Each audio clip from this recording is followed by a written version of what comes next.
evening.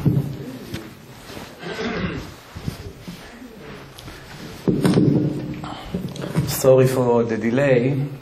I just spoke in another place in Queens Boulevard, and they had a valet parking there. It took a long time to get the car out. It's been a while since I've been in this wonderful, nice shul and community, and I will speak as usual about different things, not only on one topic, and different things. As we saw, the story of Yaakov Avinu and his brother Esav, as the Torah described in the last few weeks, the story of the Jewish nation and the story of the relationship between the nation of Israel to the Goyim. Because after all, if you look at the descendants of Esav, besides the Arabs, almost every Goy came out of him. Amalek, other nations, besides that he's involved also with Ishmael. Esav and Ishmael is mixed. Basically, a large portion of the world is descendants of Esav. What is the story of Esav and Yaakov and Rachel and Leah? 2 for 2. It's obvious. Yaakov is meant for Rachel, and Esav is meant for Leah. As the Torah described, Leah Rakot. She cries so much not to fall in the hand of Esav that her eyelashes fell off. That's how much she cried.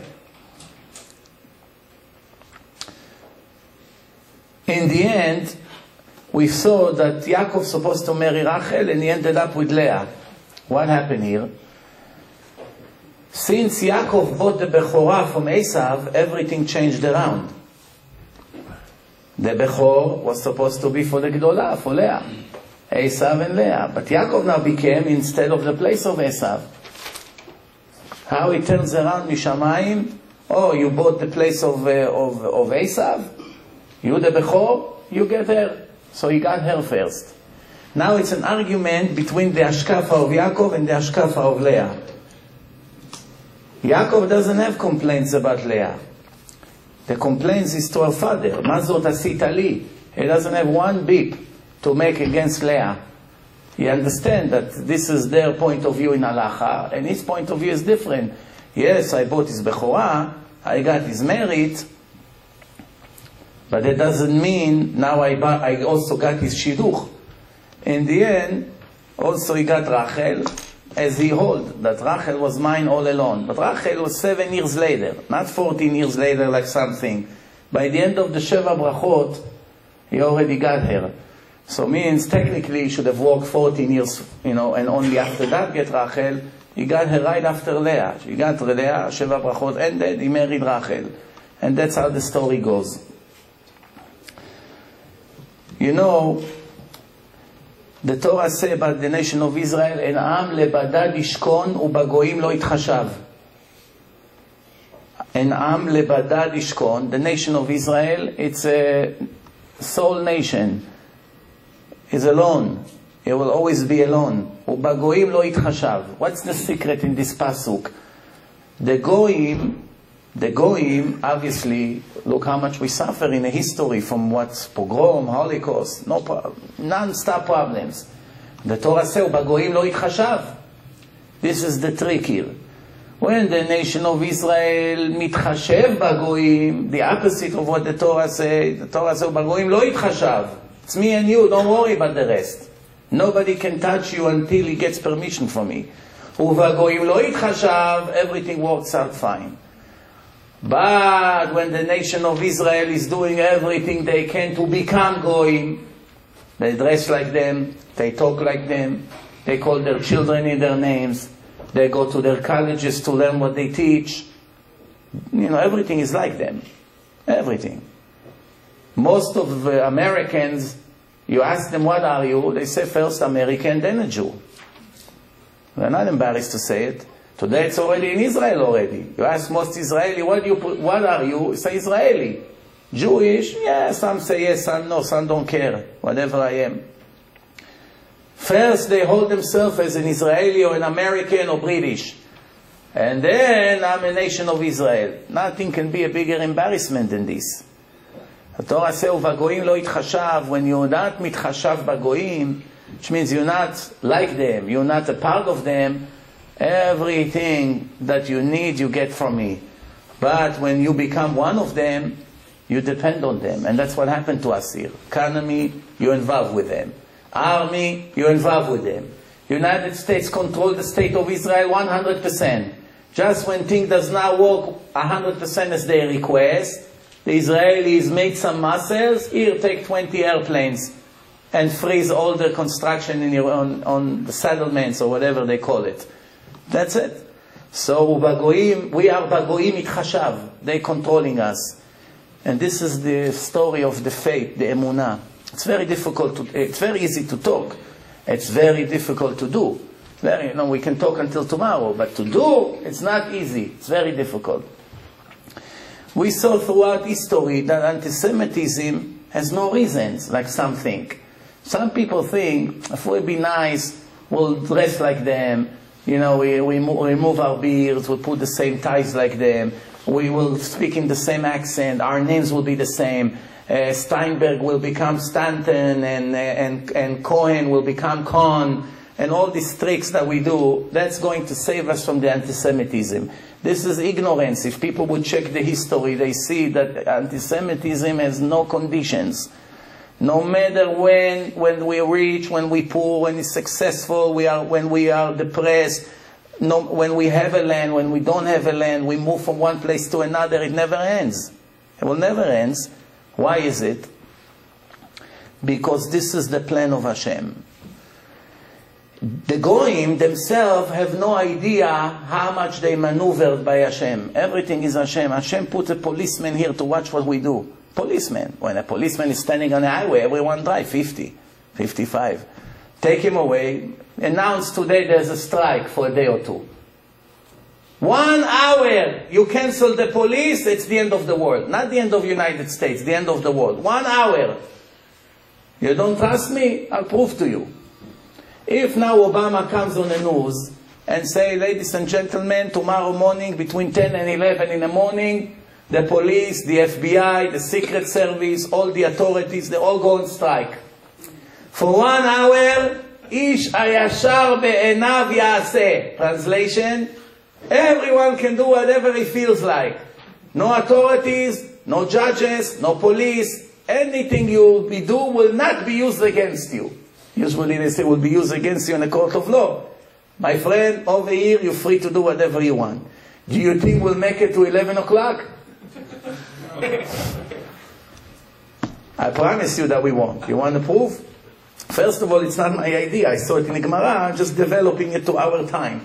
The Gemara says, it's in Pirkei Avot, Ilmale mora malchut, ish et achiv chaim blau. Translation, if not the fear from the authorities, from the kingdom, a person would swallow his brother alive. Not literally brother, means everyone around him.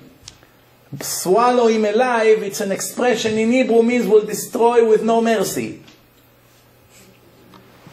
Why? I'll give you an example. How many people here have at least one enemy in their life, that life will be much greater without them on the face of the earth? It starts, many wives have an ex-husband that torture her with the child support and alimony and problems and lashon hara on the street, destroying her shidduchim, make sure every date she goes on, the date will go bad. He's my problem. God, take him and my life is paradise. So right away, here is an opportunity, $1,000, one Russian mafia guy, he clean him from the face of the earth. And there's many guys who wants to get rid of their ex. Here you go, right away 50 million people are gone in the first minute. How many people hate their ex-boss that fired them and ruins their resume, and every time they call him for reference, he say, oh, he's the worst worker, cannot get a job already for 2 years, he's poor just because of this boss of him. Right away, send him to Olam Haba. And robberies, there's a lot of poor people in this country, every supermarket will be mugged, windows, cars, everyone who has a fancy car will have to hide it under the basement over there, because he won't have a car by the end of the day, because in an hour he can do whatever he wants.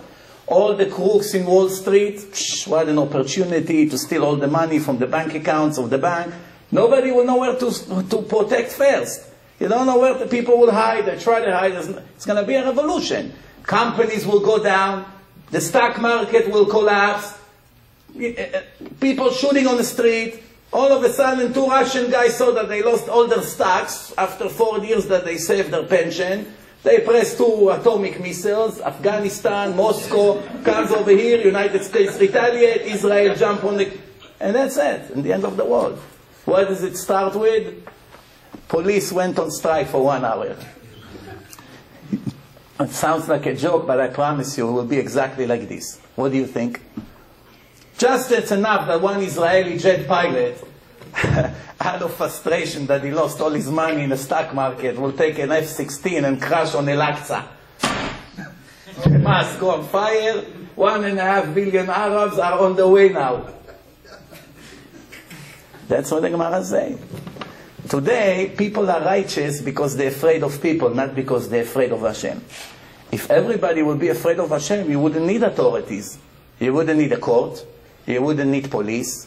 You wouldn't need all this. All the job positions that you have, tens of thousands of people, police, this, FBI, spies, that, all this is because people don't live according to the Torah. If they live like the Torah says, who needs police? Who needs Beit Din? People will always find the right way. We trust Hashem. That's the truth. Why should I lie? One time I asked a Rav, I told him, somebody stole money from me. Should I take him to Beit Din? So he told me, no, Beit Din is for Ktanei Emunah. Beit Din was designed for people who have no Emunah in Hashem.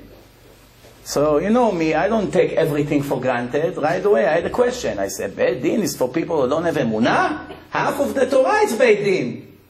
Half of the Torah. Neighbors, delegation, problems, boss, landlord and tenant. Half of the Gemara is Dinei Mamonot, no? Shulchan Aruch. What is this? He said, yeah, the Torah has to give the answer to people who also have no emunah in Hashem. Otherwise, the world would be a mess. Torah wasn't designed only for Rabbi Shimon Bar Yochai and his friends. It's designed for every loser on the street like us. Now you have to choose. You want to be a loser or you want to trust Hashem that if you deserve that money, you get it from another door. Or you want to stand like a fool in a court and fight for a few $1,000s, whatever it was. This is a matter of emunah. Most people have no emunah. That's why they hire lawyers and they go, etc., etc. This is it. That's what's going here. I want to tell you a story about somebody who did have emunah. He's a Hasidic rabbi. His name is Aohev Israel Me'apta.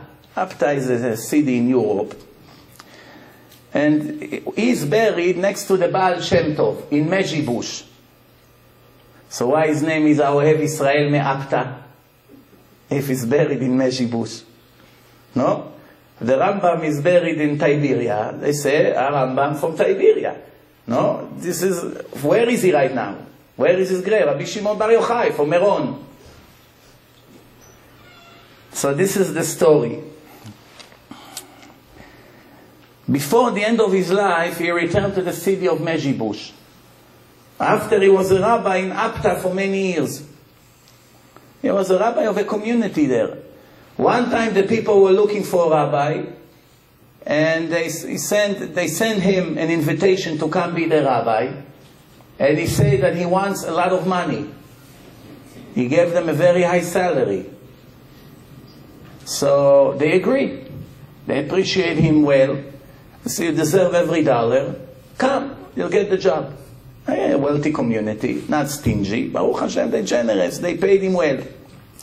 After a few years, one day he come to them and say, gentlemen, I'm leaving you next week.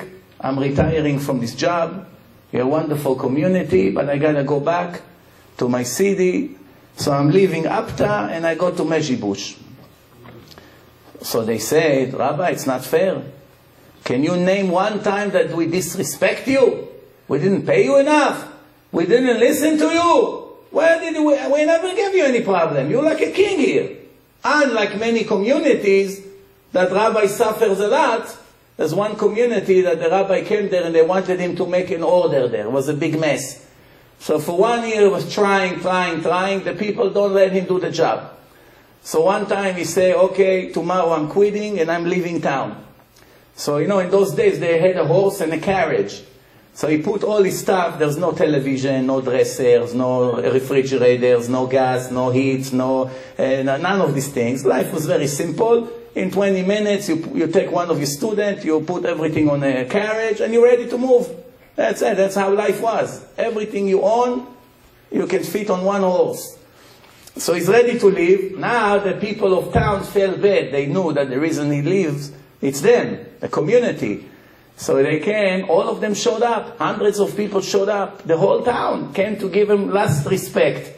So he said, what is this? Maybe they came to convince me not to leave. He said, no, Rabbi, we came to give you the last respect. It's halacha in Shulchan Aruch. No? When a guest comes, you walk with him, Arba Amot, out of the door. We want to walk with you a few steps out of the border of town, out of the gate. So as they came, they all follow him, the whole community with singing, Once they get out of the gate, he turned around, he looks at the city. He said, what a beautiful city. It's so pure, so holy. He's giving a eulogy for the city.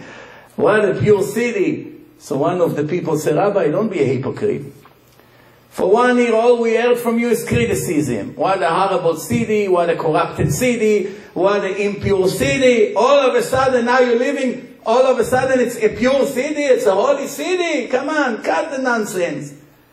So the rabbi say, I never said a lie in my life. Until now, it was impure, it was corrupted, it was garbage, it was everything. Now when all of you is out of the city, it became pure. Finally, after 1 year, I had the merit to see the city is clean of all the wicked people. That one was suffering, ended up he quit.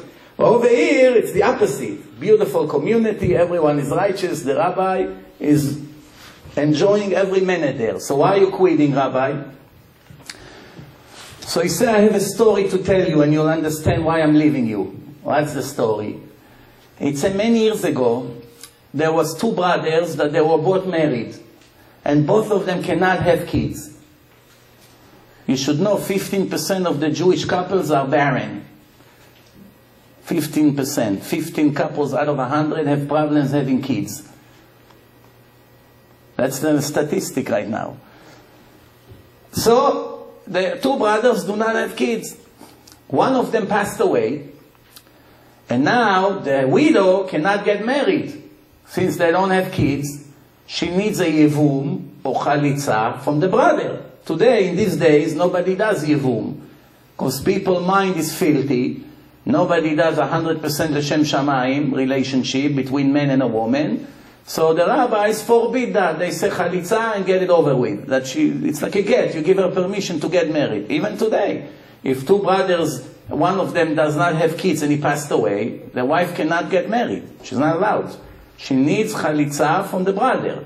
Since the Yevumi cannot do, they have to go to the Beis Din. She, he takes off the shoe and she spit on the shoe. And it's a little ceremony, a little bit embarrassing.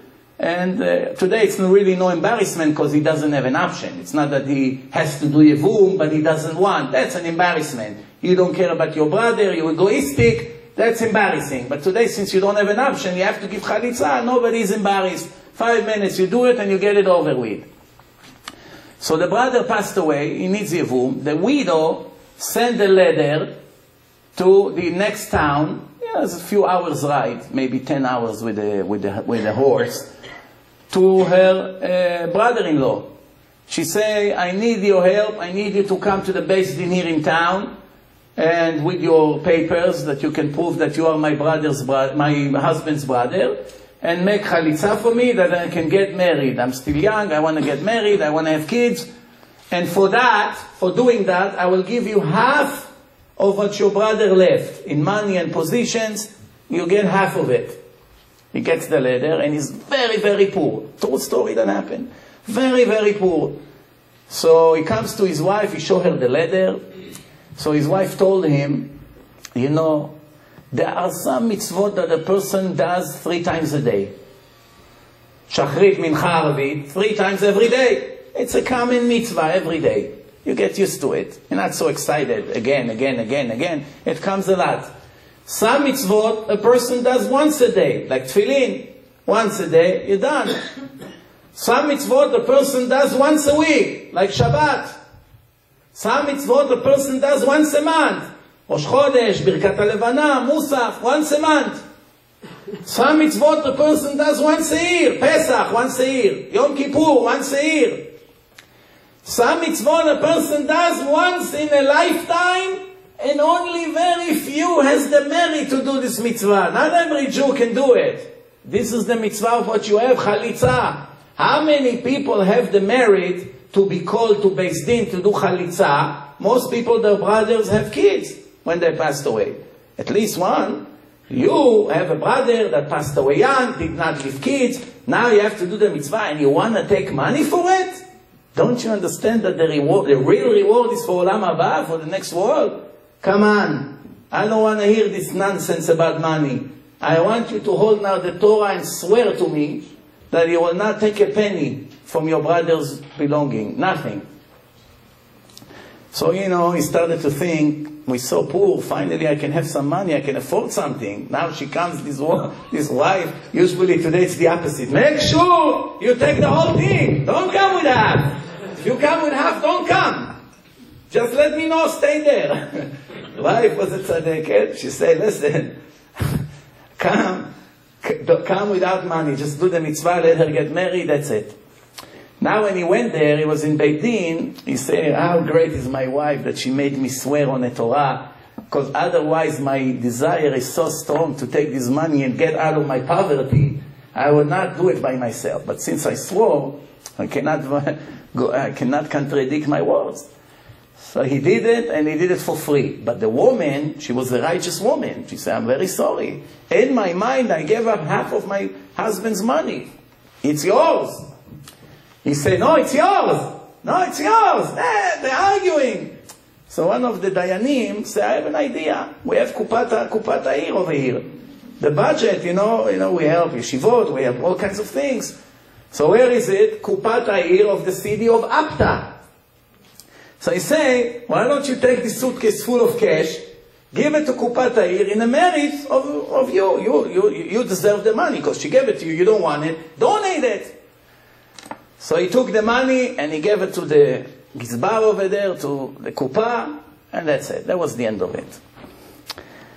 Then he went back home, and remember, he also didn't have kids for many years. 9 months after that, he had the baby boy. Hashem said, you know, for such a great thing that you did, I owe you a kid. He gave them a kid, even though perhaps it wasn't the plan. So now they had a kid. Many years after that, the kid grew up. Everybody saw this kid is a giant, is a Talmid Chacham, is a special rabbi. Everywhere he goes, is shining. And then one time that boy, after he became an adult, he got an invitation to come to be a rabbi in a town. He didn't want to move to that town. You know why? The only reason he moved to that town? Because he wanted to collect what belongs to his father. You know who was that boy? That was me. He said to them, remember you invited me a few years ago to come be your rabbis? The only reason I came here to Apta is to take what my father gave your budget here. My father gave you a suitcase full of cash, that was mine. He was a tzaddik, he didn't want to take the money. But I want to sit and learn Torah all my life. So the only reason I agreed to come here, I gave you some kind of bizarre salary and you agreed. And today I calculated that the money is finished. That's why I'm going back to Mezhibush. But since you're such a nice community, I will write in my will that when I die, they write on my grave, the Rabbi Aohev Israel me'apta, not from Mezhibush. That everybody remember me after Yossi. For the great years that I had with you, he took his stuff and he went back. Then in Vilna, used to be a rabbi, his name is Rabbi Kramer. Not the Gaon of Vilna, his name was also Kramer, the Gaon of Vilna. That Rabbi Kramer, One time he got a letter to come to be a rabbi. Unlike this rabbi, he sent them a letter, I will only come to be your rabbi if you agree that it will be 100% for free. I don't want salary, I don't want gifts, I don't want any help whatsoever. I come, I work for free. In yeshiva, in shul, everything for free. No, of course they agree. They invited him, he comes. He had a little money. His wife opened a grocery store. Little tiny, you know, the grocery stores of the old days used to be the size of a bathroom in our house today. Today every supermarket is bigger than a football field. Why? The eyes of the people becoming greedier and greedier. The more the greed is increasing, the supermarket aisles is adding another aisle and another aisle and another aisle. Soon the supermarket will be all the way from Queens to Muncie. Why? The eyes of the people are never full. The person eats based on his eyes, not based on his stomach. Make a survey. Go to a restaurant and see how much a person orders compared to how much a stomach of a person can feed. It's always at least 3 times more.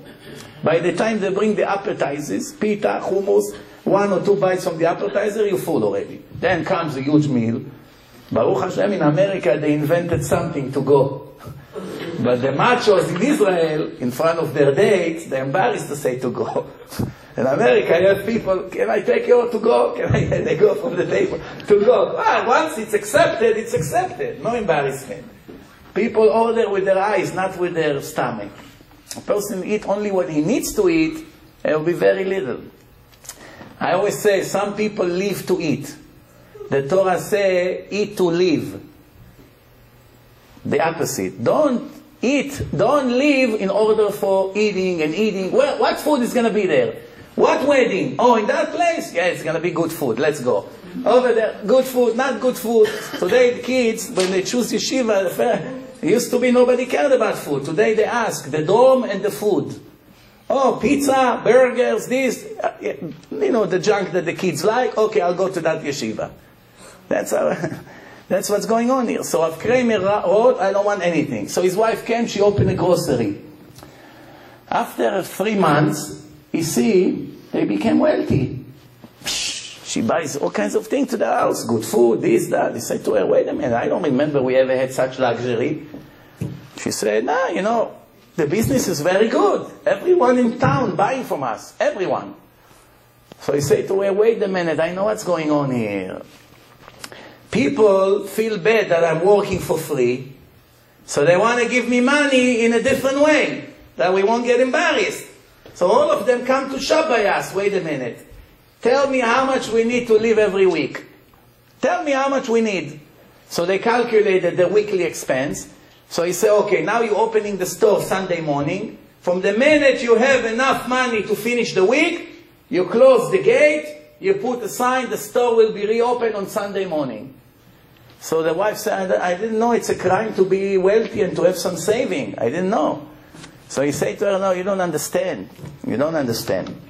It's not that it's a crime to have money on the side. But we are benefiting from the loss of other Jews. There are 2 other grocery stores in town. They are here before we came. Since we came here, everyone neglected them and come to buy from us. Not interested to take parnasa from someone else. It's enough for us for this week. Close the store. Let the customer go on Wednesday or Thursday over there. So everybody has what to eat. That's a pure Jew. Today, what happens if a person has a grocery store and they're opening another one across the street? Or the other side of town? What does he do? Before they even put the sign, he runs to all the rabbis, Bedin, sending letters, starting Lashon Hara in street. The owner of the new store is a murderer, he's in the Russian mafia, be careful, everything he has is stolen, this, that, he has a kid with the earring, his wife doesn't go to the mikvah, they're away everywhere. Before the store is open, why? No emunah in Hashem. One person came to the Chazon Ish, he said, Rabbi, can you believe this guy opening a grocery store right across the street from me? So the Chazon Ish said, what's the problem? I don't understand. Go and help him. Ask him if he needs help. He needs your supplier, he needs whatever he needs, go and help. Maybe he needs to borrow from you some to start. So he said, Rabbi, I'm coming to cry to you, you tell me go and help him? So the Chazon Ish told him a message for life. He said, only fools think that the parnasah comes from the store or from your job. Hashem needs to do His miracles undercover. Not everybody deserves to have man falling like the nation of Israel had man falling next to their tent. So a person has to do a little bit ishtadlut, and Hashem sends the money in all kinds of ways, through here, through the government, through all kinds of things. His father-in-law, his father-in-law supporting him. He signed for 5 years, you can learn Torah, I'll give you this, I'll give you that. One guy wanted to get married, so he went on a date with this girl, Sarah.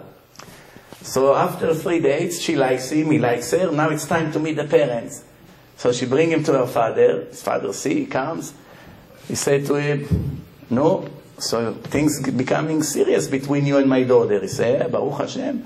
He said, can I ask you a few questions about your plans? He said, sure. He said, do you have enough money to buy her a ring? He said, Hashem Yazor. He said, you have enough money if at least for the rent, for a few months rent, or after the wedding, where are you going to take her to live? Look, she lives in a nice house here. At least to give her something normal. Don't worry, Hashem Yazor. Hashem, why do you worry about these things? Don't you trust Hashem? Hashem Yazor. Then he said, okay, you have maybe money to buy a car that you can go to school, something. How are you going to manage without a car in this town? Hashem Yazor. So he called his wife, Rachel, I didn't know my name is Hashem.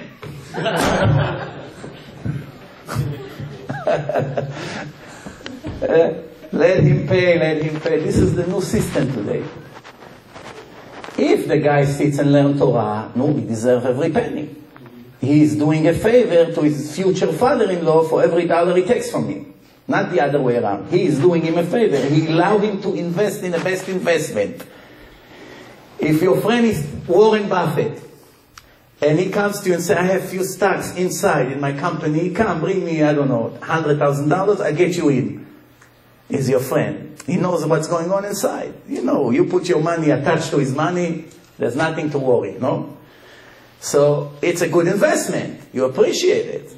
Are you going to say to your friends, I'm doing Warren Buffett a favor, I'm lending him the money? I'm investing the money in his company, look what a great guy I am. No, it's the opposite. He is doing you a favor, he's taking your money. Madoff also did many people favors. They begged him to give the money, he said, no, I don't think it's for you, it's, come back next month. That's how he got. Tough to get. Tough to get. So, if he's a real learner, no, very good. Why not? The father is earning a lot by helping him. But if he's a fake learner, coffee, cigarettes, newspaper, in, out, this, that, 11 o'clock you see him in Vishnit standing after the minyan of 11 o'clock with coffee, with his peos like this for 20 minutes. Then he needs mikveh again. He's tired after the davening, he has to refresh. 12 o'clock you show up in a kollel. After 20 years he doesn't know how to read Rashi. Believe me, there are ones like this. They look real like rabbis. Their beard can sweep the floor when they walk. Their sombrero is 100% rabbit fur. Made in Mexico. Express mail. So that guy is a crook. He's deceiving his father-in-law. Many people, they highlight the fact that Yaakov Avinu went to Yeshiva of Shem Va'ever for 14 years, and 14 years he did not sleep. 14 years. Yaakov Avinu didn't go to sleep for 14 years. But many people forget that much more time, Yaakov Avinu was a hard-working man. He worked for Laban 20 years, like a slave, taking care of his sheep. 7, and 6. That's right there, 20 years of hard work. He was working very hard. And other time of his life, he was working very hard. He wasn't just sitting doing nothing, or just sitting learning Torah. He was also a very hard-working man. Not to talk about the very difficult life that he has. He stands in front of Pharaoh, my life was very hard. That's why Hashem got upset at Yaakov. Not only the righteous people get the world to come, full of pleasure, full of rewards, they want to enjoy this temporary reward also. That's what Hashem said to Yaakov Avinu. You're still complaining about his life. And believe me, he had a very difficult life. He lost his son, 17 years, Yosef. His daughter Dina was raped. If a person today would have half of the problems Yaakov Avinu had, he would need a Prozac every 5 minutes. He couldn't live. What? He couldn't learn. He couldn't do anything. Believe me. Look at the life of Yaakov. Go one step at a time. How much he suffered. 20 years he worked for nothing. So a crook took advantage on him. 7. And then in the end he has to run like a thief. He follows him. All these things. One day you find out your daughter, Hashem Yerachem, it's the biggest tragedy in life. How many parents, you ask the parents, what do you choose? Something like this happened or she died? Most would say, better she died than something like this happened. Just to live with the thought that something like this happened to his daughter, who can live after that? Who can live after that? Please, a person died, you know, he went to heaven, young, clean. In a Holocaust, there was 93 girls in Beit Yaakov. 93 girls with their teacher. They knew that the Nazis make pogrom and they come to rape girls. So they were waiting. So this teacher, she prepared 94 pills. That as soon as you put it under your tongue, within 30 seconds you're dead. It was always on her. First aid. One day they showed up. Now what's the difference between these girls and the married women? The married women, they used to shave their head. That's why they believe that some Ashkenazim Hasidim, the women shave their head. That when they used to come to rape them, they take off the wig. And the monster sees something like this. He gets very nervous and he runs away and she gets saved. Better to walk like this than, God forbid, to fall in the hands of this monster. So over here, the girls, they're not married. They don't have wigs. So what's going to be? So they had the pill. It's a story that happened. One day they showed up, and right away when they saw them coming into the building, she ran away quickly, gave everyone a pill, and said, let's say Shema Israel, and swallow it. We don't let them touch us. And she said, if anybody don't feel comfortable doing it, fine. It's your life. Not one of them agreed to stay alive. They all swallowed the pill and died. They didn't agree. I always say this story that I saw, you know, before the Nazis put the Jews in the gas chambers, there were standing thousands of people. It was a few hours of humiliation. It wasn't just the physical death, because prior to that, they were first taking off all their clothes, glasses, shoes. They're standing completely with nothing on their body, no bracelets, no chain, no necklaces, nothing. So now, imagine thousands of women standing naked on one side, thousands of men standing right here, but it's not just men and women. It's your neighbor, it's his wife, it's your rabbi, it's his wife, it's your teacher, your Rabbi, he taught you 20 years Torah, stand here with... It's disaster. The humiliation, it's much worse than the death. That you go, they burn you for 10 seconds and it's finished. What took place before that was worse than the death. On top of all of that, Imach Shima, they had photographers. Everything they did, they took pictures. I have many pictures in black and white videos. They film what they did to the Jews. Films. They used to film it. When somebody's speaking in German, and they made translation to English. So they can't take pictures of all the naked people. So why I'm telling you this story? Because they used to have numbers on the wall. Number 1 to number uno is 10,000. And each hanger has a number. So they used to come and say, they don't want to make them rebel. Because if 20,000 people stand online to the chambers, first of all, they tell them, we take you to shower. You're going to shower. After a long time, you didn't take a shower. So while they're all standing, they say, when you go out of the showers, you're going to see where you put your clothes on what number. Make sure you remember your number that you can get dressed. Why they used to say it? Mentally, to relax them, that they want, since you have nothing to lose, 10,000 men standing here with 1,000 soldiers. If you know you're going to die, what do you have to lose? What do you have to lose? You say, everyone together, you run, you try to kill 500 of them. What do you have to lose? Since they gave you 1% chance to come out, even though they see fire coming day and night, all the time, around the clock, for months, everybody knew. But since they gave you a chance, you come out, you take your clothes, and they started to think, why they put all these numbers? Maybe we're really taking a shower. So they're standing over there. And now the religious women, They didn't care about dying so much like they care about humiliation when they come take their pictures. So they're all covering their body. That's what on their mind, to get together, to cover one another, that they cannot take their pictures. The not religious women, they didn't care about humiliation anymore. All they were thinking, we're going to die in 5 minutes. She's thinking about her husband, her kids, which is also a tragedy. But when the monster comes to take her picture, she wasn't even care anymore. Like they gave up already. They're just thinking, how do we get out of there? How do we get saved? But the religious people, they didn't lose their dignity until the last minute. They were saying Shema Israel, going in and finished. So what happened? They put a parochet of a shul, like behind me. And the parochet they took from one of the shul, the parochet say, Ze ashar la Hashem tzadikim yavou bo. This is the gate to Hashem. Only the righteous people will enter here, which is the gate of heaven. And they put it right in the entrance to the chambers over there. And they were laughing. Here you go, look, Ze ashar la Hashem. So one guy, there was a whole yeshiva there. One guy said to his friends, guys, you all know where we're going here, no?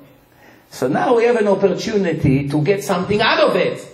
And 10 minutes will be dead anyway. Why should we die without getting something out of it? Hashem put us in this situation. It's another test in life. It's a difficult test, but it's a test. What does the Torah say? What does Shulchan Aruch say? Amet al Kiddush Hashem, it's the highest level. To die while sanctify the name of Hashem, it's the highest level. Let at least do it with happiness and singing and dancing, that we can enter to that place and we get something out of our death. That's it. So you know, this is all 15, 16, 17 years old, and they're all waiting for that opportunity. They're all waiting, you know, just for that opportunity to do it. Not everybody agree right away to do such a thing. It's not, you know, when you're going to die in 5 minutes, it's very, very difficult. But he convinced all of them. And guess what? 5 minutes before they put them into the gas chambers, they made a whole circle and they started to dance. And they started to sing this song that we sing every Shabbos. Ashrenu, Matov Chelkenu. This is what they started to sing. How lucky we are that we have this, we inherit this peace to the world of eternity, as the Torah promised every Jew. So they're starting to dance, they're dancing, dancing, dancing. Then the Nazis went crazy. They said, what's going on here? We never saw a party here before you put somebody in a gas chambers. And this is all young guys. 16, 17, this is guys from yeshiva. They all remember everybody is naked over there. They started to dance. So the guard comes there, he started to shoot in the air. What's this? Quiet! They ignore him. What's the difference to die like this or like that? They're all dancing and they become stronger. They call the chief of the camp. The Nazis standing over there, they don't know what to do. Because it all goes, you have to receive an order. It's all by orders. After they got the chief of the chiefs, and he say, if you're not stopping this dancing right now, we shoot all of you. So one of them, the guy who arranged everything, he say, yeah, shoot us, shoot. You're only doing us a favor. What good is our life anyway? Well, you're scaring us. Anyway, we know you're going to kill us. So kill us now. You can take our life here. You can never take our eternity. And they started to dance again. So he said, you know what? This is a story that happened. You know what? You're not going to die today. Go take your clothes and get dressed. Right now get dressed. You're going to work. And a third of them got saved after the war. A third of that yeshiva got saved, came to America, made a family. You know, by now they can have already maybe 200 grandkids. It can go all over, you don't know. Yes. But 8 years ago, there was a man here in Queens. Then he was 93 years old. I doubt that if he's still alive, he should be more than 100 today, if he's still alive. One time, he was one of these people that have strong faith. But real strong faith. So one time, he started to dance in a freezing camp. He's dancing and dancing and dancing.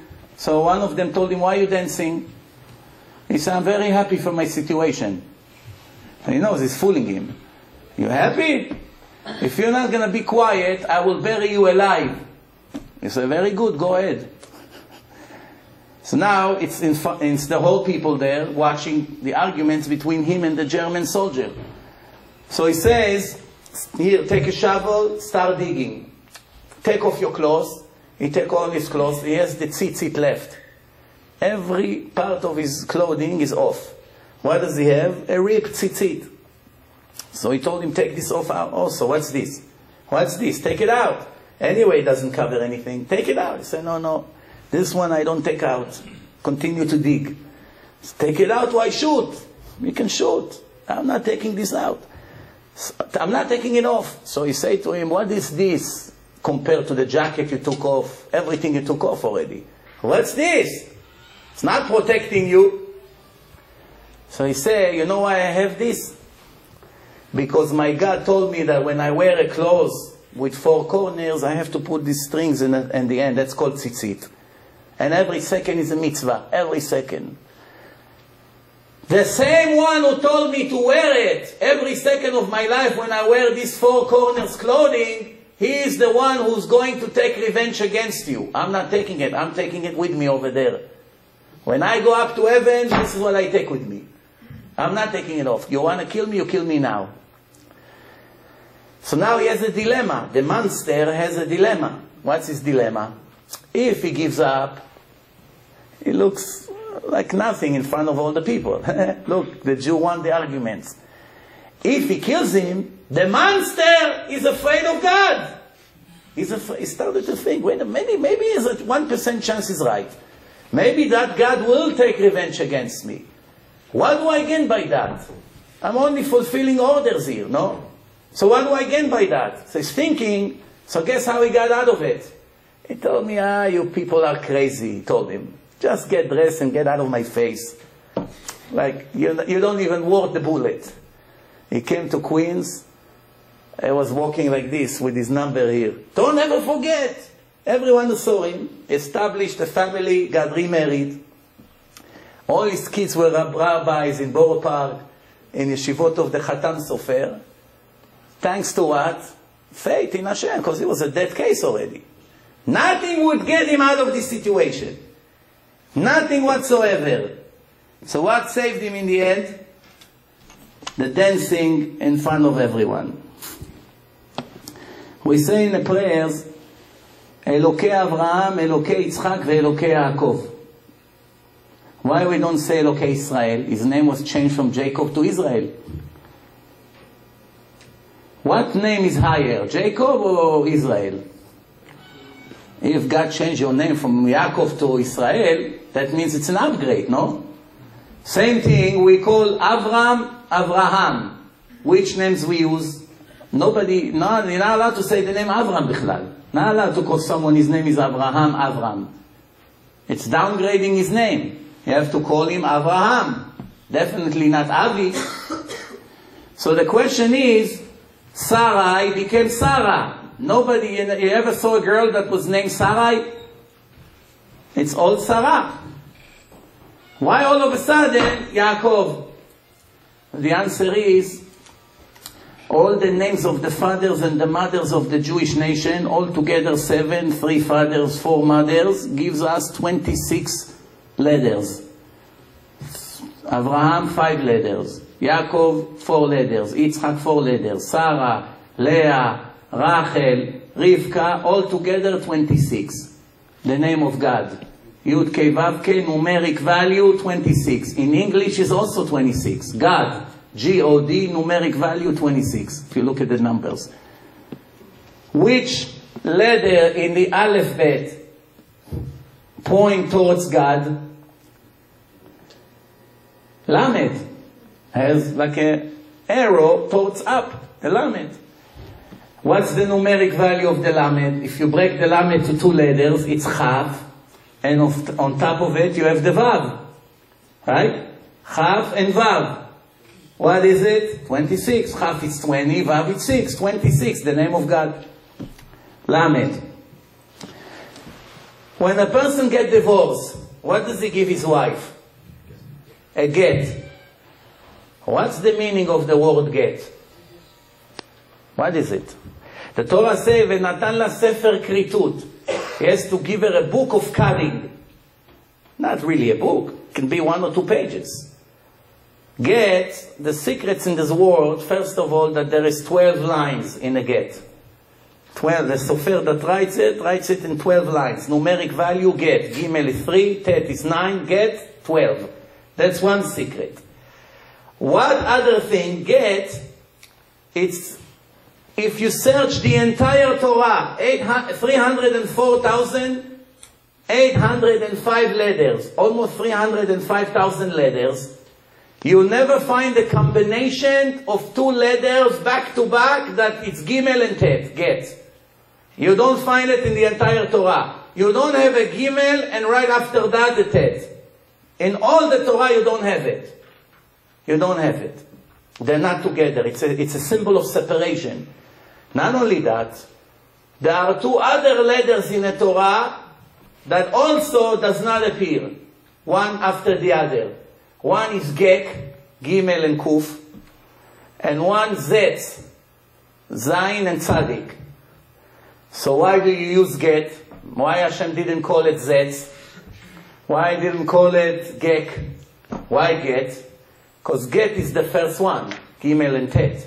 The other ones come after, that's more signified. But, that's not only that.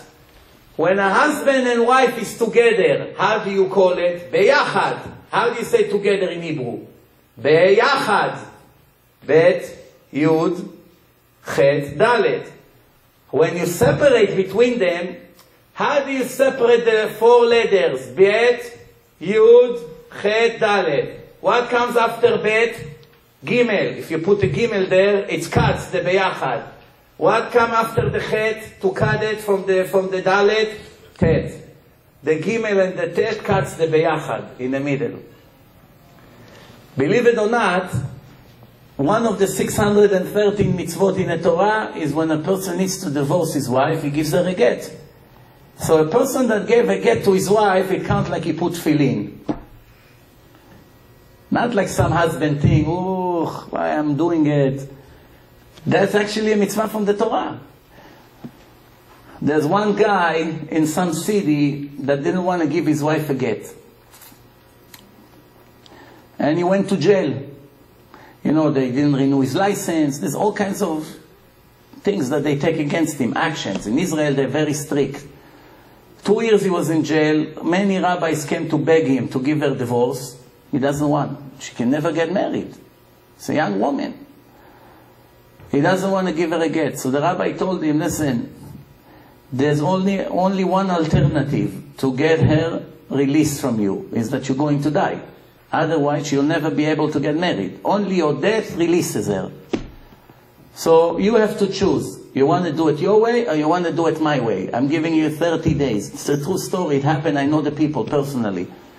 He said, I will die and I never give it to her. Never. 30 days later, he died in prison. He had some kidney failures, something like that. By the time they realized what he has, it was too late. And she was able to get remarried. Her sister was my neighbor downstairs. That's how I found out that story. Person thinks he's a wise guy. He can never go against Hashem. It's just a matter of time until a person pays the price. You know, there are 2 levels of doing mitzvot in the Torah. 2 different levels. You do it for your sake. You do it for the sake of heaven. Which one counts higher? To do it for your sake or for the sake of heaven? What does it mean for my sake? There's mitzvah once a year to eat matzah on Passover. Let's say I'm crazy about matzah. Ooh, delicious. I love it. Now when I eat matzah, I enjoy the taste, like eating steak for me. Why not? Enjoying the food and getting reward, spiritual reward. What can be better than that? That's not considered for the sake of heaven. That's for the sake of your stomach. Right? Some people want to be rabbis. Why? You get a lot of honor. Everywhere you go, people respect you. You come to the store, they want to give you a discount. You go here, you go there. You know, so you feel like a big shot, like the judges, lahavdil in the court. If you call the judge by his name, hey, John, Hey, John! That will be the end of you. Call me John instead of your honor? Hey, arrest him. It almost happened to me. Call the judge George or Itzik. Imagine his name is Yitzchak in the court of Israel. You call him Itzik, it will be the end of you. 4 years in prison. One guy threw a shoe at one of the judges in Israel. He got 4 years in prison in Israel a month ago. 4 years in prison. The shoe didn't hit her. Her, a judge, yeah, her. George Bush almost got it in his head.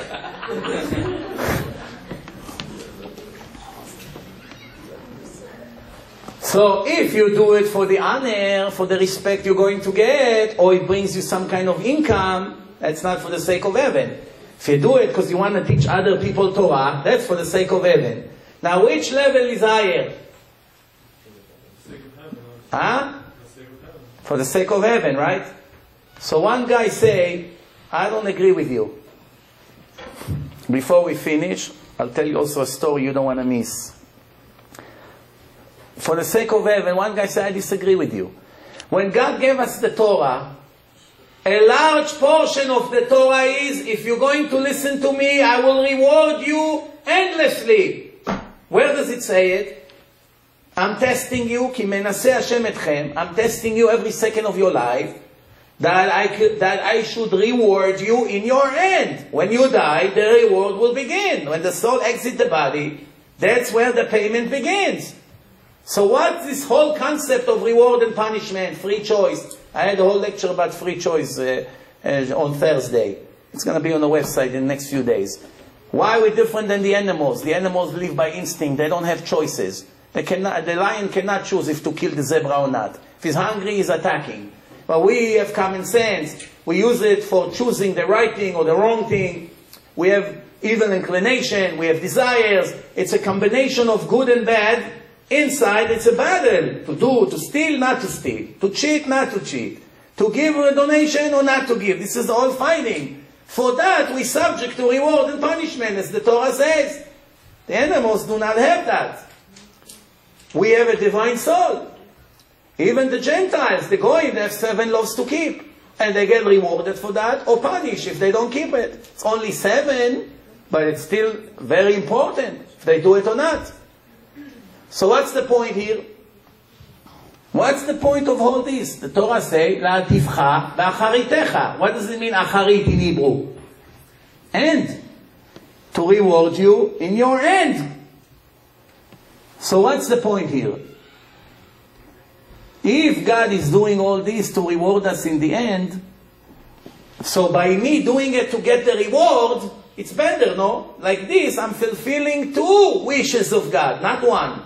If I just do it for Him and I'm not interested in the reward, which part of the commandments is fulfilled? That I only listened to His instruction and I did it for His sake, not for mine. But now when I do it also for my sake, 2 things are happening. The first thing, that I did what God told me. And the second thing, I gave Him a reason to reward me.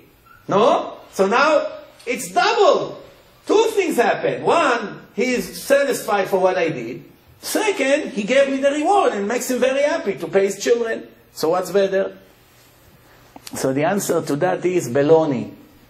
You can tell these stories to your friends, but it's not the truth. Why? If you really care that the wish of God will come through, in that case, no problem. Let you do the commandments and get your friends to get the reward. So God will see that you've listened to Him and He will still reward someone. Why does it have to be to reward you? That's the point here. The point is, when a person says, I do it, I want the reward because God wants to give me the reward. If you really mean it, if you really do it 100%, it's fine. But how do we know if you say the truth or not? When someone is sick, this kid is dying of cancer, and they come and say, do something for him. You say, you know what, I learned Torah all day today. It was very difficult for me. All the reward I deserve, I give it to him. Maybe it will save his life. Oh, now you see that you did it not for you, you did it really for God. This is called L'Shem Shamayim. It's very difficult to do L'Shem Shamayim, I promise you. Why? How do you know if a person is for the sake of heaven or not? When it's involved with honor, you see how they get angry. When is jealousy involved, somebody has opened across the street, he got some criticism. If you do it for the sake of heaven, what do you care? You did what you had to do. What are you looking for? Reward? For honor? King David wrote in Tehillim, in Psalms, 3,000 years ago. It's all Beruach HaKodesh. He says, Shamarti mitzvotecha, I observe your commandments, ala tova asher tzafanta li'irecha. Translation, for the greatness that you hid for your followers. What does it mean? I'm not embarrassed to say, King David say. I'm keeping your mitzvot not only because you told me and that's what you want to happen in the world. It's very nice. I also think about the reward you promised me. It's teaching us that it's not an embarrassment to want the reward. But don't come and claim you do it for the L'Shem Shamayim. Hashem, you know why I'm doing it? I don't like this mitzvah.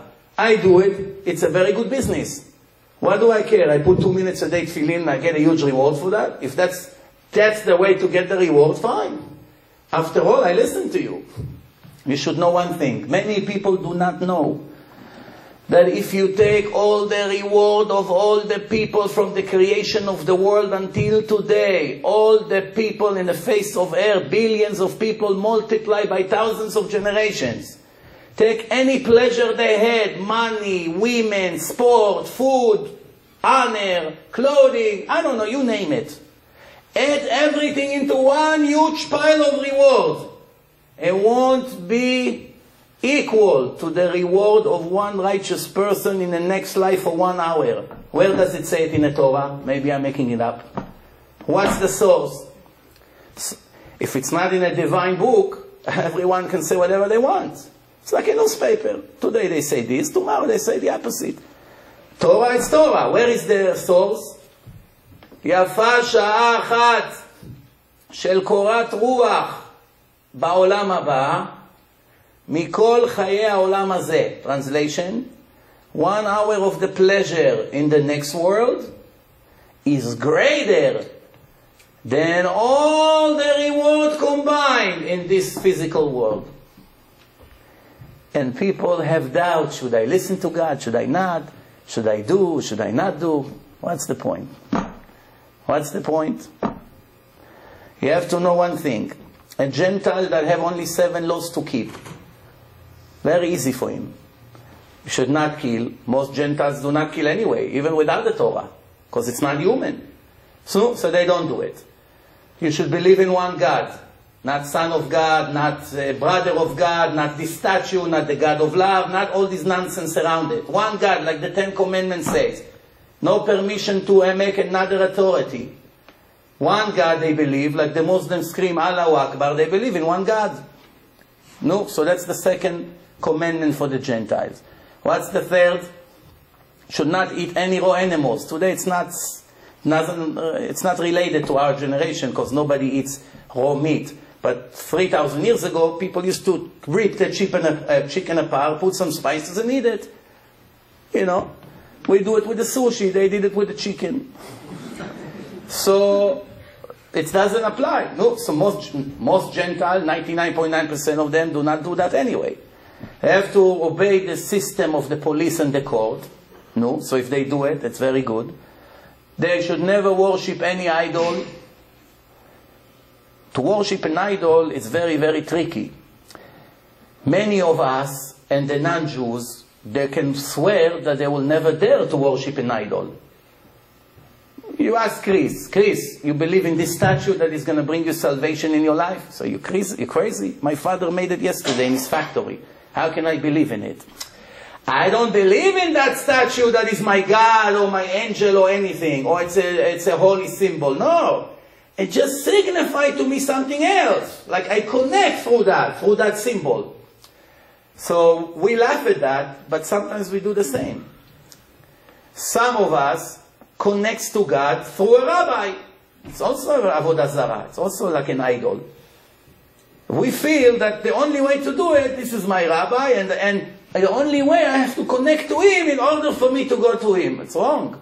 It's against the 10 Commandments. No, rabbi can teach you Torah, can show you the right way, but absolutely no matter what, they're nothing in the way to Hashem. It's you and Him, that's it, you and God.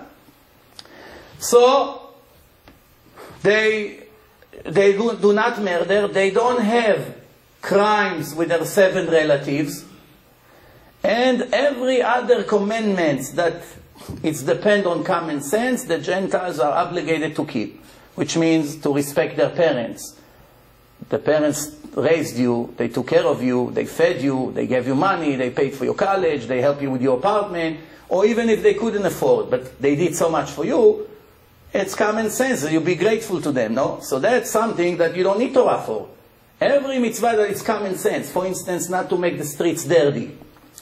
Why? Somebody will have to bend down and pick it up. Why are you making his life a mess? So this is mitzvot that depends on common sense. So the Gentiles are obligated.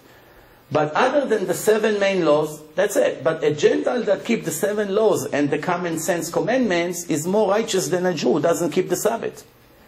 Because a Jew who doesn't keep Shabbat violates the foundation of Judaism 100%. Areu lakigoy, the Shulchan Aruch says. In 7 different places in Shulchan Aruch it says, Mechalel Shabbat areu kegoy lechol davar. It's 100% like a Gentile.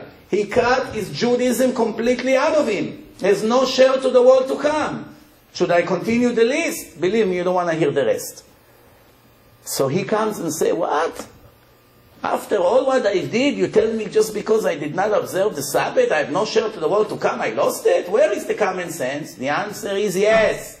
In the 10 commandments, it goes from the most important to the less important. The first one, I am your God. Without it, there's nothing else. How do you understand? How do you understand what to do if you don't understand there's one God? What's the second one? You should not have any other God but me. That's the second commandment. Not enough to recognize me as your God. Never dare to think that there's another one. All the powers and all the control is 100% in me. There was never one before me, there will never be one after me. I'm not material that have a beginning and an end. Everything material is subject to time. Something spiritual has no limitation. Because it's only where material exists, that's where time exists. So what's going on here? That's the second commandment. What's the third one? Don't say my name. Huh? Don't say my name in vain. Don't ever swear on my name as a false testimony. You have to respect me. My name is not the toilet paper on the street that you pick up and put in the garbage. No. You have to understand who you're talking here about. So all 3 are really one, if you really think about it. I'm one God, there's no other, and you should respect me. It's all really related. What comes right after that? As the first different commandment, observe the Sabbath. It's a covenant, it's an eternal covenant between me and the nation of Israel. To sanctify you, to make you my children. You are the children of God, the nation of Israel. I'm the God of Israel. I name myself after you. And that's the ticket for the life of eternity. You do it, you have a chance. You don't do it, you violated the agreement. The covenant is obsolete. Don't come with complaints to me. Which commandment is you should not kill? The 6th one. Which punishment is worse? The punishment of Mechalel Shabbat or the punishment of a murderer in the Torah? Mechalel Shabbat is a much worse punishment. Which one of the 2 violators have more restrictions that are taken place against him? Mechalel Shabbat in a court of law or murderer? Mechalel Shabbat. He touched the wine, you cannot drink it. Cannot be a part of the minyan. Cannot give him aliyah in a shul. Etc. etc. Cannot be a witness in a court. If you got married and he was your witness, you're not married. Etc. There's a whole list. He cannot bring a sacrifice to Bet HaMikdash. A goy, a Gentile that brings a sacrifice to Bet HaMikdash, they accept from him. Non-Jew, he wants to do something to God. He say, God, you gave me a kid. I want to sacrifice something to you in the time of the Holy Temple. You don't know where he came from. China, from Japan, it doesn't matter. He'll take it from him. But a Jew from across the street that is not violating Shabbat, you're not allowed to take it from him. Not allowed. And there's many, many laws. I don't have time to go over the whole list. How many times Mechalel Shabbat is mentioned in the Torah? 12 times. How many times you should not kill? 3 times. No matter how you look at that, there's no doubt whatsoever. It's a bigger violation to rebel against God by breaking the covenant with Him, and you had some kind of a anger attack and you killed someone, most people that kill a minute later, they regret it. Not if that's their job. They do it every day, they got used to it. But if they did it once in a time of argument or whatever, most of them will suffer for the rest of their life. Sometimes the murderer suffers more than the one who died, because it keeps coming to him in every second of his life. I took life. It drives him crazy. But in reality, to be Mechalel Shabbat is really worse. So why we look at a murderer as a despicable human being, and when he comes to Mechalel Shabbat, we invite him to breakfast with us? Why we don't see that that's much worse than this? Because this is how we grew up. A person is a product of environment. They put you in an island with the zombies over there, and all day they dance naked. That's how we grow up. They put you in a place with lots of foolish people. Even if you're very intelligent, naturally your brain is sharp, you'll be one of them. They put you with a classy environment with lots of people that reads and learn a lot. Automatically you become like them. Same thing, your music, the way you dress, your accent, everything. Person is a product of his environment. We grew up in a country that became very secular. 80% of the people drive on a Sabbath. We grew up like this. Our teacher in school never told us this is worse than a murderer. We never heard that. And if somebody would say it, they say, this guy's crazy, he's an extremist. Stay away from him. Don't invite him to give lectures. Get rid of him, he's crazy. When all he did is read what the Torah says. Poor guy. Reading word by word from the Ten Commandments. Don't invite him anymore. Invite the crook that will tell us the opposite of the truth. Tell you, don't worry, it's okay. One day you'll be a good one. I want to finish with a story, as I promised you, that happened to me a week ago. I already said it a week ago in the lecture, but since it's a complete different audience, you know, once in a while, God sends every person a signal. Wake up, my friend. Jew, non-Jew, doesn't matter. Wake up.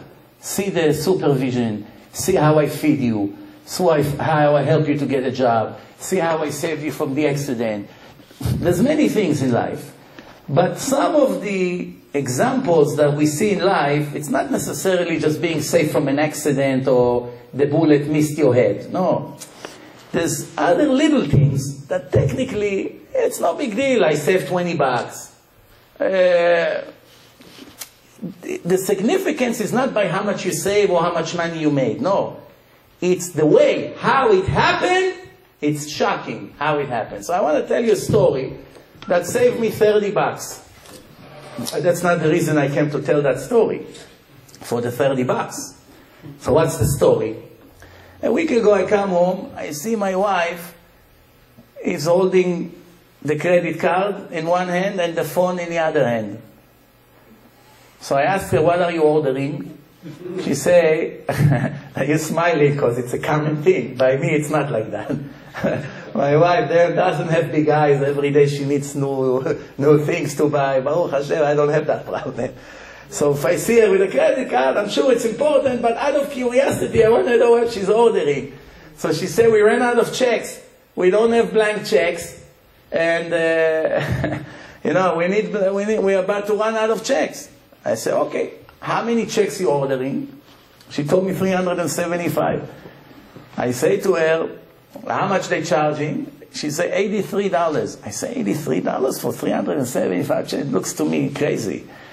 3 years ago, we ordered 1,000 checks for $25 from the same company. It's 8 times more expensive in 3 years.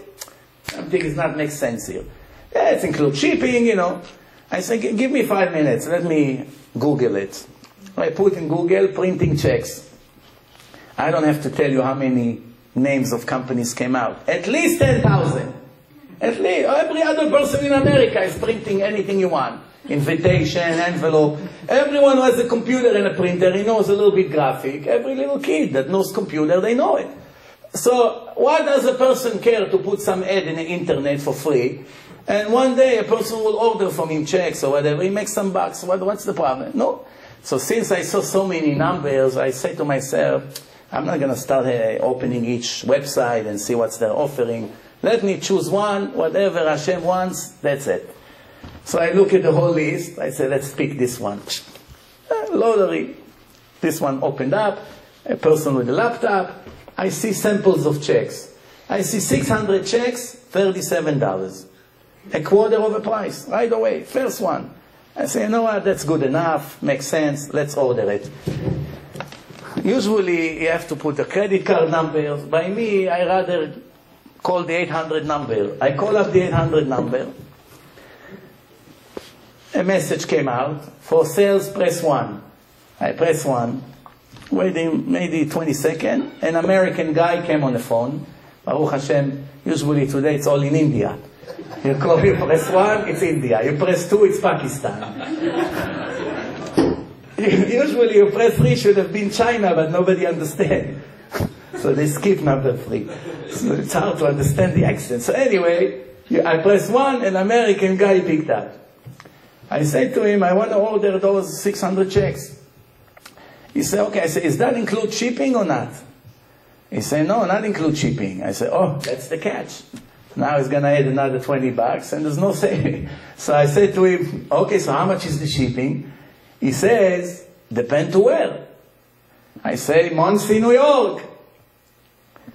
So he said, where in Monsey? I say, Highview, corner of Nelson. He said, oh, no shipping. Just come tonight to the lecture of Rabbi Schlesinger and I'll bring you the box at 8:30. So I said to him, oh, you come here? He said, every night I'm there. So you live in Monsey? He said, yes. I said, where do you live in Monsey? He said, on Bates Drive. I said, wow, I used to live in Bates Drive. I used to rent a house there a few years ago.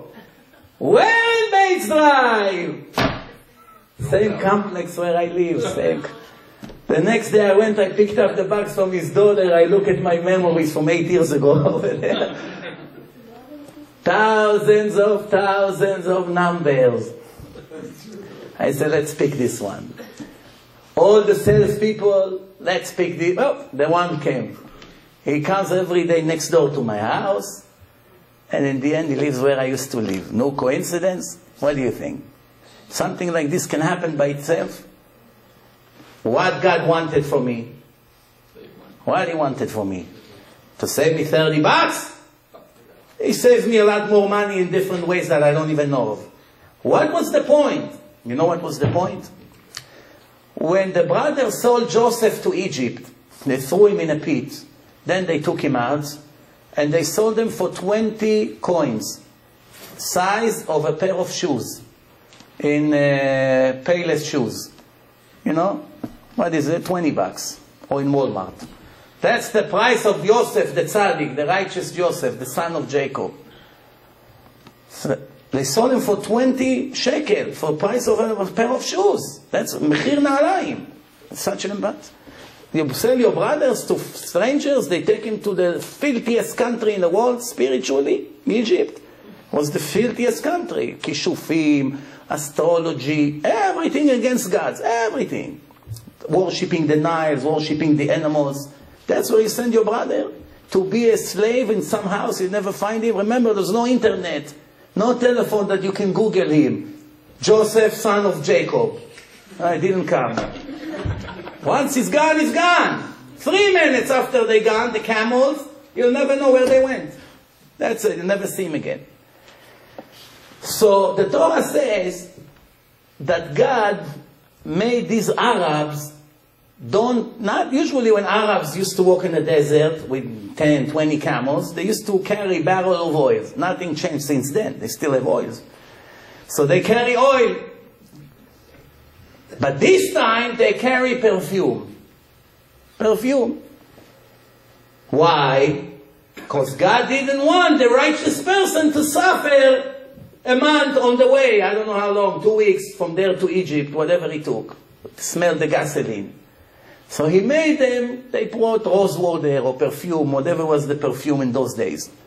I want to ask you a question. Let's be serious. 17 years old guy. He's been sold to be a slave to the filthiest people on earth. They're taking him somewhere. They're not nice to him. He's tied on a camel. They're taking him to some unknown place. They will sell him over there in a market. That's what he cares now, if they have perfume or if they have gas, oil. That's what's on his mind. Person, his life is finished. You think he cares about the smell in the area? He doesn't even care. What's the point? Sometimes you're right. The situation look like a lost case. But one little miracle is happening. One little miracle.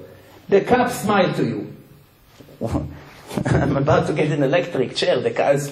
What is the connection? Who cares? Smile or didn't smile? It's Hashem is signaling to you. I'm watching you. Don't worry. It's all under control. You should know it's not coincidence. That's why I send you this perfume and not gas. Same thing here. To save me the 30, 40 bucks, no big deal. We've seen bigger miracles than this. But the way I did it is to show you, don't ever forget every step you make, I'm watching you. As the Torah says, Ayin Ro'ah, there's an eye who watch over you. There's a ear who listens to you. And everything you do has been registered in the book of God. Never forget that. And I told you, in my CD, in my DVD, I like to bring this story again and again, because it's, in my opinion, is a very powerful tool to wake up the hearts of the people. So a guy came to make a scene. He takes a woman, he takes her somewhere to make a scene, and one guy, non-Jew, passed by. He doesn't even know him from a different city. He was jogging, he saw him on the way. How you doing? He looked at him, he said, how you doing? Up. So after he left, he said, you know, this guy saw me enter into this room in a hotel. What is he thinking about me, you know? Let me come next week. It's too much of an embarrassment, because someone already looked at me. The next week he comes, he sees a little kid, 2 years old, sitting on a bed. Hey, darling, go to your mother. What are you doing here? Go, go. No, I don't want to go. Go, here, take a candy. Take $5. Go buy yourself candy. No, I don't want to go. He's crying. So the woman said, what do you care? Put him in a closet, lock him in, 20 minutes, and we go. He said, no, I'm embarrassed. The kid is not, look. Okay, let's come next week. He comes back next week, you see a dog. Little dog is sitting on the bed. The dog is staring at him. He tried to get the dog out of the room. The dog is angry. You know? So go outside. The dog is not leaving. So the woman said to him, what do you care now about this dog? Let's go. He said to her, no, well, look, it's these two black eyes watching me. It's staring at me. I cannot move. It reminds me, one time they made a survey in Manhattan. They put a bathroom in the middle of 5th or 3rd Avenue, one of the busy avenues. The outside of the bathroom was a mirror. But the one that goes inside the bathroom, he sees the people. But the people do not see him, because it's a mirror from their side. So he comes to the bathroom, he didn't realize, he goes in, then he sees a woman come right in front of him. She picks her, and he's sitting right away, he picks up his pants. Wow, what a bathroom. Let me look for a bathroom. He runs to some McDonald's or something. They made a survey over there. Not one person was able to use the bathroom. Everyone who came, as soon as you see people standing or looking, even though they see a mirror, they see themselves. And they told him, they knew in advance that inside nobody can see you, don't worry. Knowing nobody can see me wasn't enough. The situation was confusing the people. They got nervous, they couldn't go. So the same thing, this guy see the dog, he tried to get rid of the dog, doesn't work out. That's the story. What do we learn from this? After 120 years a person dies, his trial begins. 1 year trial. 1 year. But it's a real trial. Not here you fool the FBI, you fool this, you fool them, you bribe the judge, you know the attorney general. Forget about this. Over there you don't know anyone. And God will tell each one of us, tell me, am I worse than a dog? In front of a dog you couldn't make that scene. That means the dog is more important to you than me. I'm watching you 70 years, I feed you. I give you your oxygen, your clothing, your house, your wife, your children, your car, your watch. Should I continue? The list will end next year. And everything I gave you, you took and you use it against me. Didn't you see the Torah that says that I'm watching you constantly? In front of the dog you are embarrassed because he's alive, he's there, which means I'm nothing. Where are we going to hide? There's nowhere to hide. And you think your friends will come to save you? Come to the club. You're too fanatic, you're religious. Come on, it's the 21st century. What? Look, Manhattan, 12 million people, everyone is busy, business, wiring, meetings. The Torah never changed. The Torah is eternal. You think God is impressed that the people have better watches today? They drive a nice car. A crook is a crook. 2,000 years ago was a thief, and today is a thief. A murderer is a murderer. Mechalel Shabbat is Mechalel Shabbat. Nothing has changed. Just today, life is more flashy. Most people became slaves of their desires. Most people are working like crazy, 12, 14 hours a day, 2 jobs, 3 jobs. Why? Because they want better clothing, better cars, bigger house. It's all, I want better and better and more, and another television, and another one, and another laptop, and another computer, and a vacation house. The people have such big eyes, they force themselves to live under such financial stress and pressure that almost every other American takes Prozac every day. And you think that the wealthy people do not use it. I have news for you. I saw a survey. More wealthy people use Prozac than poor people. And I can tell you from my lectures that usually the people who have the biggest problem on their mind is those are the ones who can buy you 1,000,000 times with their money. They suffer the most. That's why almost every one of them is addicted to cocaine. Check and see. The fanciest neighborhood that I spoke to, I see right away. The people who have the biggest nice lifestyle. You think, wow, couldn't be better. Each one of them have few suppliers. In case this one will not show up, he has another one, a backup plan. I had a guy driving a fancy Ferrari. He calls me up. I want to drive meet you. He lives 6 hours away from my home. I like to drive my car. I have business talking on the phone, you know. Where are you? You give it to me. I put it in a GPS. I want to meet with you. He's a very wealthy guy who make millions of dollars out of residual income, you know, like multi-level marketing. He was one of the first one in the pyramids, and now he has thousands of people that he get overrides from them, whatever. So Baruch Hashem, life is good as far as financial. So he's saying to me, I'm using cocaine for 30 years. God has been good to me, that He supplied me enough money to buy the best stuff and stay healthy all these years. And I do not know if to cry or to laugh. I got stuck. You understand? That's what the Ramchal says. There are two kinds of people. One lives in the darkness, and the other one lives in the darkness.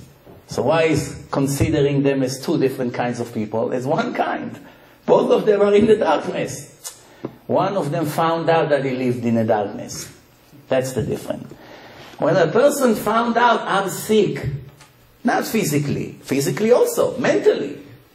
I'm stingy, I'm lazy, I don't have faith, I have depression, I'm not a follower of anything. My life has no meaning.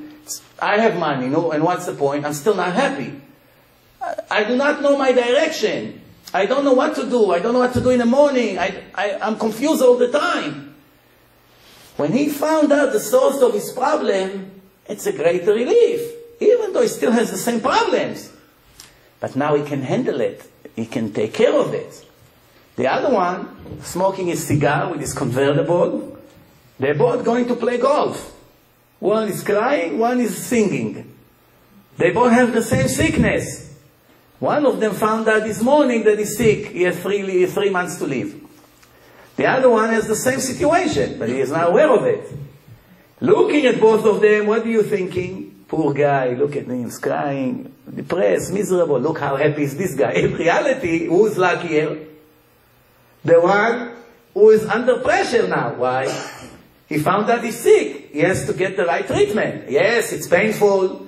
To make a change is very difficult. 30, 40 years of your life you live in the wrong direction, and one day one person woke you up and you realize every second of your life is one big mistake, and to change your habits and your desire and your traits and your personality, it's a very hard work, and that's the purpose of life, as the Torah says, Adam la'amal yulad. Many people give up. No, I don't want to hear. Rabbi, enough. Why don't you come to the lecture? I came once, I almost became religious. I know once again I come, that's it. So I don't want to come. No, can be a bigger fool than this. Why did you become religious? Because you saw the truth. You realize every second of your life is a mistake. You ran away. Like a woman that is about to do an abortion. So one activist, anti-abortion activist, they come to her, ma'am, we want to show you in a sonogram what happened to the baby when we put the knife inside. Can you watch? They put a microphone right in her stomach. She begins to hear the pulse. That's what they do. There's activists, they get permission, they go, she starts to hear the pulse. She say right away, what's this? This is after she signed all the necessary documents to murder the kid. After 40 days, he's 100% a person. 40 days after she conceived. He has pulse, he's tasting. If they injected sugar to the water in the wound, he drinks double. If they pinch his nose, he moves his head. That means his nerve system is complete. It's the size of a cookie, but he's a complete person. After 4 times they pinched his nose, before they pinched him in the 5th time, he already moved his nose. He's already seeing, he's predicting the pain is coming. It's a complete person. So after she heard the pulse, she started to get nervous. What do you mean pulse? The doctor told me it's nothing there. No, ma'am, he's a complete person. And then they show her the sonogram, how he moves, and they make it a little bit bigger. What is it? You want to tell me that? Yeah, that's what happened. They show her a film. What happened in the middle of an abortion? And she go crazy. 1/3 of the women who signed the documents got up right away and canceled everything. Single mother, whatever, horrible cases. Social problems. They gave up. I raised another kid. Most of the abortions is because of money. You know that? That's again another problem. People don't have faith in God to feed them. He will feed the bugs, he will feed the ants, will feed the dogs, will feed the Indians who bow down and kiss the legs of Buddha that they made in a factory yesterday, but he won't feed him as a Jew, the Son of God. He won't feed him. Huh? What do you think? Oh, Rabbi, I already have 3 kids. You know another kid, college alone is 40,000 a year. This, that, he makes a whole list. It's $1 million to raise a kid. It's true. But the Torah says, a baby comes with his bread in his hand. Every person has his own budget. You're not feeding your children. Sometimes it's the opposite. The more children you have, maybe one of them is fortunate to be a millionaire. And his budget comes to you because he's still a kid. He's not independent. So you benefit thanks to your kid. You were making $3,000 a month. All of a sudden you had a 4th or 5th kid. And he's supposed to be a millionaire, to live like a prince. All of a sudden, you found a job, 30,000 a month. And you don't see the connection. Why? Because you're ignorant. You don't know how the Torah works. And I always say, ignorance is the biggest danger. If a person is educated in Torah, most of his problems can go right away. If he's not educated, he pays the price. Thank you very much. Thank you to Yaniv and Chazal for another great organization here. And we'll see you again soon. Thank you very much.